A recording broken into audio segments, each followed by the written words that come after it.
Buen día tengan todos ustedes, espero que se encuentren muy bien. Mi nombre es Paula Joali Barrios Saucedo, soy licenciada en Psicología con maestría en Psicología Clínica de la Salud.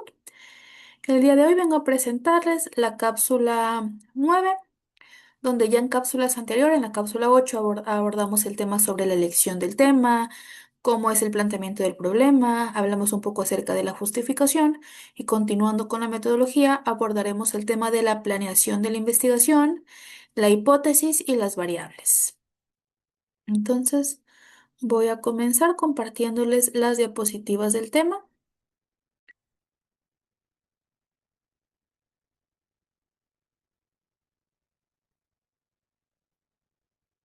¿Ok?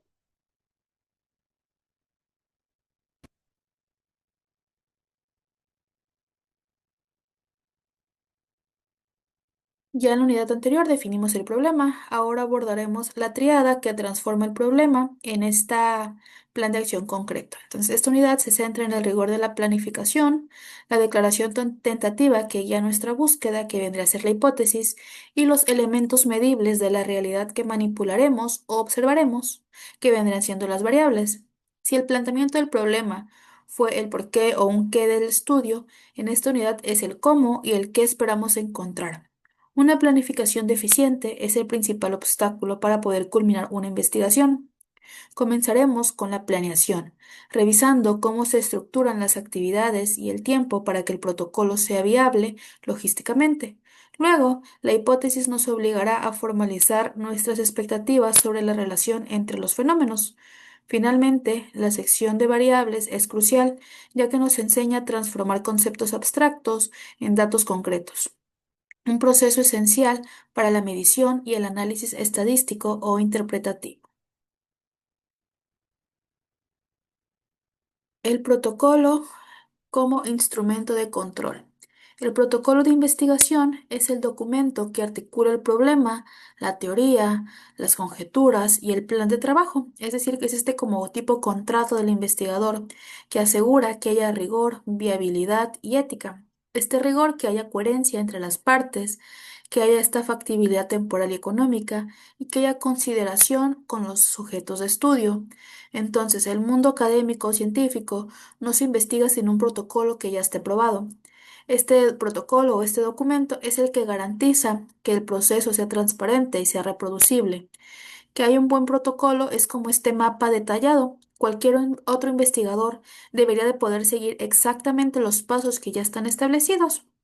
El protocolo es en esencia esta planeación ya de forma más formal, más formalizada, y la función más importante es la de forzar al investigador a pensar en todos los posibles obstáculos antes de que esto se presente. La planeación de la investigación. La planeación traslada los objetivos conceptuales ahora sí a tareas específicas con una asignación de recursos y de tiempo definido. ¿Cuáles son las fases? La fase previa, que es la revisión de literatura, la formulación de problemas y el protocolo. La fase de diseño, que ya entra la selección de la muestra, el diseño de instrumento, de la prueba piloto. La fase de ejecución, que ya es la recolección de datos. Y en la fase final, ya todos estos datos recolectados es donde se lleva el análisis, se interpretan estos resultados y ya se da o la redacción del informe como tal, la conclusión. Entonces, cada una de estas fases requiere de una meticulosa asignación de tiempo. La fase previa suele ser subestimada. La revisión del marco teórico es un trabajo de inmersión que no debe de apurarse. La fase de diseño incluye la prueba piloto, que es una mini investigación para poder validar que los instrumentos funcionen correctamente antes de la recolección masiva de datos. El error más común es dejar demasiado tiempo o dedicar demasiado tiempo a la ejecución y poco tiempo al análisis y a la redacción. Una buena planeación contribuye a los recursos de forma equilibrada, sabiendo que la interpretación y los resultados de la escritura pues van a tomar bastante tiempo requerido. Componentes claves de la planeación. La administración del proyecto ocupa diferentes recursos. recursos humanos, financieros, materiales y técnicos y un cronograma.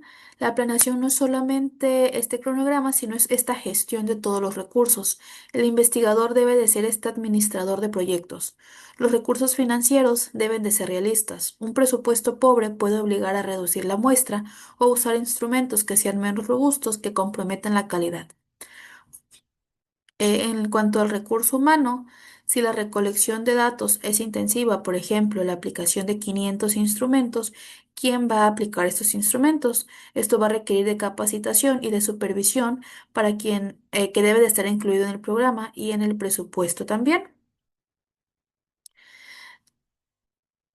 La gestión del tiempo, estos cronogramas visuales. El cronograma es una representación gráfica del tiempo necesario para poder completar cada tarea. Tenemos el diagrama de Gantt, que es este gráfico de barras horizontales que muestra la duración de las tareas y sus fechas de inicio a fin, inicial para este control simple. También tenemos el diagrama de red que representa la dependencia de las tareas, identificando la ruta crítica, es decir, la secuencia de tareas que no pueden retrasarse. Entonces, en la de Gantt, esta herramienta es más común y sencilla. Simplemente se asigna una línea de tiempo para cada actividad. Por ejemplo, la revisión bibliográfica, ¿en qué periodo de tiempo lo vamos a hacer? De la semana 1 a la semana 4, por ejemplo. Es más fácil de leer y más fácil de visualizar. Mientras que el método PERT es más sofisticado y es esencial para proyectos más complejos. Nos dice qué tarea, por ejemplo, que la tarea C no puede iniciar hasta que la tarea A y B hayan terminado. Entonces esto puede ser más complicado porque requiere de una ruta crítica, que es la cadena de actividades, que si se retrasa un solo día, pues entonces se retrasaría todo lo demás, todo el proyecto. Conocer esta ruta permite al investigador priorizar y asignar los recursos pues de manera más óptima para evitar que haya colapsos en el calendario. Las consideraciones éticas y administrativas. Toda planeación debe incluir una fase para la aprobación ética y formal del estudio. Por ejemplo, están los comités de ética, esta revisión de protocolos que involucran a sujetos humanos o animales para poder asegurar el consentimiento informado, la privacidad y la minimización de riesgos. Mientras que los permisos institucionales son estas solicitudes formales de acceso a escuelas, hospitales o empresas o a base de datos gubernamentales. Este es un paso obligatorio, especialmente cuando se llevan a cabo investigaciones sociales, médicas o psicológicas. Este comité de ética, perdón, se asegura que la dignidad de los derechos de los participantes sean respetados. Esto incluye obligatoriamente la presencia de un consentimiento informado, donde los participantes entienden la naturaleza del estudio, sus riesgos, sus beneficios y que tienen el derecho de retirarse en cualquier momento.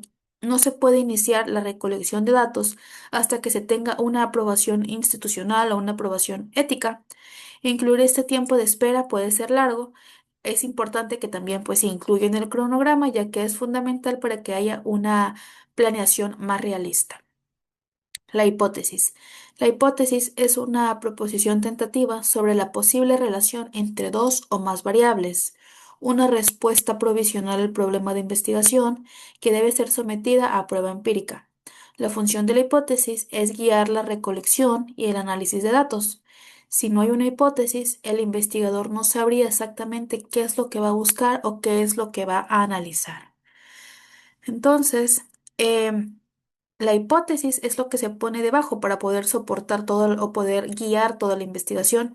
Es una afirmación, normalmente se pone como afirmación, que desprende de este marco teórico y que por lo tanto está fundamentada. No es que la hipótesis se saque nada más así por así, sino que tiene que tener fundamentos y no es una suposición. Es una conjetura educada y lógica. Su función principal es metodológica y epistemológica. Epistemológica, pues está vinculada a la teoría, al marco teórico. Con la realidad y a nivel metodológico, pues nos dice exactamente o demuestra al investigador exactamente qué es lo que está buscando, qué es lo que está analizando. Si la hipótesis es, por ejemplo, que la variable A influye en la variable B, el investigador se centrará en medir A y medir B y analizar esta variación. ¿Cuáles son las características de una hipótesis? Una hipótesis debe de ser referencia a la realidad, debe de tener este soporte empírico y ocurrir en un universo bien definido. Debe ser comprensible y precisa.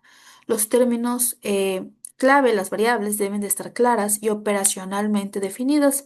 Ya en cápsulas anteriores hablamos acerca de esta operacionalización de las variables, que es básicamente definir cada variable, cada concepto en cómo medir, en cómo se medirá. La relación entre variables debe proponer una conexión lógica, causa, correlación y descripción entre ellas, y la testeabilidad, que es esta verificabilidad, debe ser susceptible de ser probada con técnicas empíricas disponibles. Entonces, el requisito de testeabilidad es el más importante, ya que una hipótesis debe de ser falseable, es decir, debe de existir la posibilidad de que la evidencia empírica la rechace. Una hipótesis, por ejemplo, como la envidia causa mala suerte, pues no es científica, porque la mala suerte no puede ser medida ni falsada de manera sistemática. Entonces, la precisión se vincula con que si la hipótesis usa términos como alto rendimiento, necesitamos definir qué es alto y cómo se medirá ese alto rendimiento. Los tipos de hipótesis, tenemos la hipótesis de investigación, que es la proposición del investigador desea probar y sustentar, es decir, lo que se cree verdadero, la hipótesis como tal. Posteriormente tenemos la hipótesis nula, que es esta proposición que niega la relación entre variables o afirma que no hay efecto. Es el punto de partida de la prueba estadística. Y tenemos la hipótesis alternativa, que es esta proposición que ofrece una descripción alternativa a la hipótesis nula y a la hipótesis de investigación, si bien la hipótesis de investigación es a medida una hipótesis alternativa.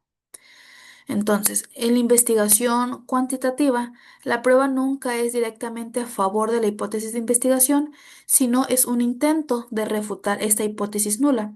El investigador opera bajo la asunción de que la hipótesis nula es verdadera o que la evidencia empírica es extremadamente probable bajo esta asunción. Entonces, como comentaba en cápsulas anteriores, si bien es importante tener definidas y delimitadas estas hipótesis porque es la guía de la investigación de lo que va a medir, no es necesario o no hay que preocuparse tanto por comprobar que la hipótesis de investigación, que nuestra hipótesis de trabajo siempre sea verdadera, ya que en caso de que la hipótesis de trabajo se rechace, se refute, resulte que pues no es verdadera, no significa que la investigación esté mal hecha. De hecho, no le quita relevancia a la investigación, simplemente está afirmando que pues esa teoría no se cumple y que probablemente se estaría cumpliendo la hipótesis nula, lo que daría pie a nuevas investigaciones. Entonces, ¿cuál es la formulación cuando es cuantitativa o cualitativa? En la cuantitativa, cuando es hipotético-deductiva, se formulan antes de la recolección, buscan explicar y predecir. Por ejemplo, a mayor inversión en capacitación, menor será la rotación de personal. Aquí tenemos una relación causal correlacional. Mientras que en la cualitativa es inductiva, la hipótesis se genera durante la recolección y el análisis de datos. Son guías de enfoque, no proposiciones formales de prueba. Ejemplo, las experiencias de alineación laboral están ligadas a la percepción de injusticia organizacional. Entonces, la hipótesis cuantitativa es la clásica que está basada en la deducción a partir de una teoría y requiere de la definición rígida de variables y de una prueba estadística, mientras que la investigación cualitativa pues no comienza como tal en una hipótesis formal, es un supuesto o es una guía de trabajo que se puede redefinir o descartar a medida que el investigador pues va comprendiendo más el contexto de la investigación. El objetivo es la comprensión profunda, no la generalización estadística. Es crucial saber que si el estudio es exploratorio o cualitativo, entonces la rigidez de la hipótesis de trabajo de la hipótesis nula, pues no estaría aplicando. ¿Cuáles son los riesgos de la prueba de hipótesis? La decisión de rechazar o no la hipótesis nula conlleva riesgos. El error tipo 1, rechazar la hipótesis nula cuando es verdadera. Concluir que hay un efecto cuando realmente no lo hay, pues nos estaría dando un falso positivo. Mientras que no rechazar la hipótesis nula cuando es falsa, es decir, concluir que no hay un efecto cuando realmente sí lo hay, pues también nos estaría dando un falso negativo. El investigador busca minimizar la probabilidad, pues, de como tal cometer estos errores. Las variables. Una variable es una propiedad, característica o cualidad de un fenómeno, un objeto, un sujeto que es susceptible, pues, a distintos valores o categorías. Entonces tenemos los tipos de variable o de tipos de relación, que tenemos la variable independiente o la variable dependiente. La variable independiente, causa supuesta o el factor que se manipula, se estudia, mientras que la dependiente es el efecto o el resultado que se mide, que depende pues de la variable independiente.